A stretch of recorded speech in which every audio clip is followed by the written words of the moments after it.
আগের দিন স্ন্যাট থেকে আমার ছেলে কিনে এনেছিল এই পাজল গেমটা। তো যখন কিনছিল তখনই আমার হাজব্যান্ড বলছিল যে এইগুলো হয় না, ওর অফিসেও কেউ কিনেছে যেটা হয়নি, কমপ্লিট হয়নি, বললে ওরা জাস্ট শো এমনি বিক্রি করে। তো আমি ভেবেছিলাম হয়তো হবে না। তো 4টে সেটে এরকম ছিল আর 55 পিসের ছিল এই যে এইগুলো। পুরো আলোটা সারো, আলো সরে যাও এখন সামনে থেকে। এই 4টেতে ছিল, 4টে সেটে, আর টোটাল 55 পিস ছিল।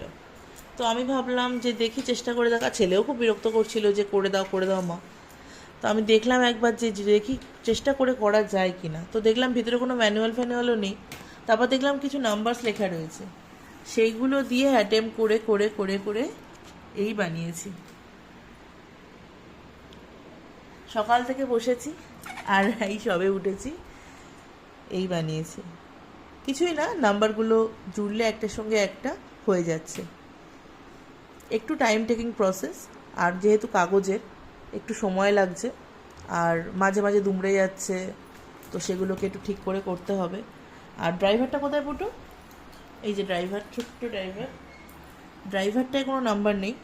তো ড্রাইভারটা জাস্ট আঠা দিয়ে বসিয়ে দিতে হবে, নাহলে ছেলে যখন খেলবে তখন পড়ে যাবে। ড্রাইভারটা এখানে বসবে। এই যে ভেতরে সিট আছে, সিটটাও করতে হয়েছে। ওই যে নাম্বারগুলো আছে দেখতেই পাচ্ছ, এই নাম্বারগুলো দিয়ে সিটটা করতে হয়েছে। ওই সিটেই ড্রাইভারটা বসবে। তো ওটা আমি আঠা দিয়ে পরে বসিয়ে দেবো।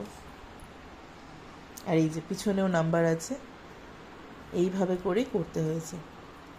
এটা আবার ঘুরে যেরকম রোলার হয় আর কি। তো এগুলো কাগজের, তো ঠিক প্রপারলি ঠিক ঘুরতে চায় না, তো এটা ঘুরবে, ঠিক আছে।